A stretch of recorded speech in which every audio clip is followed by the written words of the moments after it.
Hello guys, स्वागत है आपका मेरे इस वीडियो में। आज का वीडियो बहुत इंटरेस्टिंग होने वाला है क्योंकि आज के वीडियो में मैं आपको बताने वाली हूँ कि आप अपनी बेबी के फेस का जो क्लीनिंग है वो कैसे करें, कैसे अपनी बेबी के जो बॉडी के हेयर्स हैं वो कैसे रिमूव करें। तो बेसिकली ये जो मैं आपको बताने जा रही हूँ, मेरा बेबी अभी 3 मंथ का हो चुका है। तो 3 मंथ में मैं मैं अप्लाई तो स्टार्टिंग से ही कर रही हूँ, आप चाहें तो स्टार्टिंग से ही कर सकते हैं। तो उसके लिए मैं आपको बता देती हूँ कि आप क्या क्या चीज़ें यूज़ कर रहे हैं। तो थोड़ी सी आप मलाई ले लीजिए, उसमें थोड़ा सा टर्मरिक पाउडर डाल दीजिए, ठीक है। और उसमें थोड़ा सा आपको क्वांटिटी डालना है मैदे का। मैदा जो है वो स्किन के लिए सही होता है। और जैसे कि आपको पता ही है कि शिशु की जो त्वचा होती है उससे बालों को निकालने के लिए जो बाहर के प्रोडक्ट है हमें इस्तेमाल नहीं करने चाहिए, क्योंकि वो बच्चे के त्वचा के लिए जो है वो हानिकारक हो सकते हैं। तो होता क्या है कि हर एक बेबी के जो हेयर्स होते हैं शरीर पे, कुछ बेबी के ज़्यादा होते हैं, कुछ बेबी के कम होते हैं। तो उससे माँओं को क्या होती है, चिंताएं होती हैं कि आगे चल के जो है वो बेबी के हेयर्स ऐसा तो नहीं कि बढ़ जाएंगे। तो उसी का सल्यूशन है ये। वैसे तो मैं आपको बताना चाहूँगी, जितने भी नवजात शिशु होते हैं, बेबीज़ होते हैं, न्यू बॉर्न हो, चाहे वो 1 साल तक बाहर के प्रोडक्ट जो हैं वो कोशिश करिए कम से कम जो है वो यूज़ करें, क्योंकि बेबी की जो स्किन होती है बहुत सॉफ्ट होती है और सोप वगैरह में या बाहर की चीज़ों में केमिकल्स होता है। और हम अपनी बेबी को हमेशा सजा के रखना चाहते हैं, संवारना चाहते हैं ताकि उनकी त्वचा खूबसूरत दिखे। तो आप उपटन लगा सकते हैं। तो ये मैंने इस तरीके से लोई प्रिपेयर कर ली है। लोई के आप 2 पार्ट कर लीजिए, एक पार्ट जो है वो फेस के लिए रखिए और दूसरा पार्ट पूरी बॉडी के लिए रखिए। क्योंकि जब हम लोई को पहले बॉडी पे कर देते हैं तो वो गंदी हो जाती है। तो सबसे पहले फेस से स्टार्ट करना चाहिए।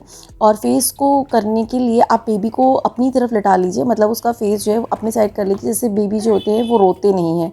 अगर आप उल्टे डायरेक्शन में करेंगे तो बेबी रोएंगे और वो लोई आपको नहीं करने देंगे। और स्लो मोशन में करिए। आपको लोई जो है बहुत हार्ड नहीं बनानी है, बहुत सॉफ्ट भी नहीं बनानी है, नॉर्मल बनानी है, जैसे हम लोग आटे के लिए डो तैयार करते हैं वैसे ही। तो आप इस तरीके से लोई को बना सकते हैं। और स्लो मोशन में आपको बेबी के जो है वो माथे पे, फॉरहेड पे, उसके चिक्स पे, उसकी आईज़ पे, नोज़ पे, ईयर्स पे और लिप्स पे, और मतलब इस तरीके से आपको पूरे फेस पे करना है। फेस पे थोड़ा सा ज़्यादा टाइम देना है, क्योंकि लोई से क्या होता है, एक तो स्किन भी आपका कलर जो है वो फेयर होता है, उसके साथ साथ जो है बेबी के हेयर्स भी रिमूव होते हैं। तो ये नुस्खा ऐसा है कि ये सालों से चला आ रहा है, दादी नानी के टाइम से ये नुस्खा चला आ रहा है। और ये बेबी को हार्म भी नहीं करता है, क्योंकि बेबी की त्वचा बहुत ही नाजुक होती है। तो इससे आपको, बच्चे को कोई भी प्रॉब्लम नहीं होगी, क्योंकि बहुत सारी चीज़ें होती है जो केमिकल से रिलेटेड होती हैं, तो हमें सावधानी भी बरतनी चाहिए। और ये जो है हल्दी, बेसन, मलाई या फिर मैदा, ये सब घर में ही आपके मिल जाता है। और इससे आप ज़रूर ट्राई करिएगा, इससे जो है आपको अच्छे रिजल्ट्स मिलेंगे। आप डेली अगर पूरे बॉडी की नहीं करते हैं तो एटलीस्ट आप फेस की तो ज़रूर ही करिए, क्योंकि फेस पे जो होते हैं बॉयज़ के बाल ज़्यादा रहते हैं, बॉयज़ के, गर्ल्स के, इवन सभी बच्चों के। तो और बेबी के बाल होना जो है वो उनकी जीन्स पे डिपेंड करता है, कि कभी किसी बच्चे के ज़्यादा बाल होते हैं, किसी के कम होते हैं। तो इससे घबराइए नहीं, बस आपको 1 साल तक अच्छे से लोई करनी है। लोई कर सकते हैं आप इसका उपटन बना सकते हैं, उपटन कर सकते हैं।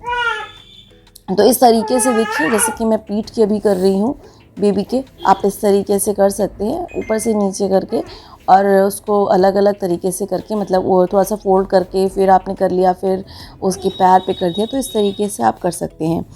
तो आपको ध्यान रखना है कि गोल गोल घुमाते हुए लोई करनी है और नहाने से पहले करना है, क्योंकि नहाने के बाद बेबी जो होती है, जैसे कि आटा है कहीं पे लगा रह जाता है, तो नहाने के बाद जो होता है वो छूट जाता है। तो इसलिए नहाने के पहले आपको करना है। और जब आप बेबी को नहलाएं तब लोई करें। अगर विंटर्स, जैसे कि अभी आपको पता है कि विंटर्स चल रहे हैं और आप बेबी को डेली नहीं नहला सकते हैं, तो क्या आपको बेबी की लोई करनी है कि नहीं करनी है? बिल्कुल डेली आप लोई करिए, बट आप एक सॉफ्ट कॉटन का कपड़ा लेके या टॉवल लेके उसको गर्म पानी में डिप करके, हल्का सा गुनगुना पानी, जैसे कि नॉर्मल टेम्परेचर का, तो उससे आप बेबी को अच्छे से क्लीन कर दीजिए आटे की लोई करने के बाद, या फिर जो भी आपने ये लोई बनाई है। आप ये लोई ज़रूर ट्राई करिएगा गाइस, ये बहुत इफ़ेक्टिव है और इसकी बेबी की जो स्किन होती है वो भी सॉफ्ट होती है। मलाई और दूध ये ऐसे मिश्रण हैं जिससे त्वचा जो है वो नमी बनी रहती है, सॉफ्टनेस रहती है। और दूध खासकर बच्चों की स्किन के लिए, गोरा करने के लिए और कलर फेयर करने के लिए बहुत ही इफ़ेक्टिव होता है। तो आप ये चीज़ें ज़रूर अप्लाई करिए, मैं ज़रूर कहूँगी, क्योंकि इससे बेबी की स्किन बहुत अच्छी होती है और हेयर भी मोस्टली रिमूव हो जाते हैं। मतलब आपको इसका रिज़ल्ट तुरंत नहीं दिखेगा कि आप सोचिए आज हमने लोई की है और कल जो है वो उसका रिज़ल्ट आपको दिखे। इसका रिज़ल्ट आपको जब बेबी बड़ा होगा तब आपको दिखेगा।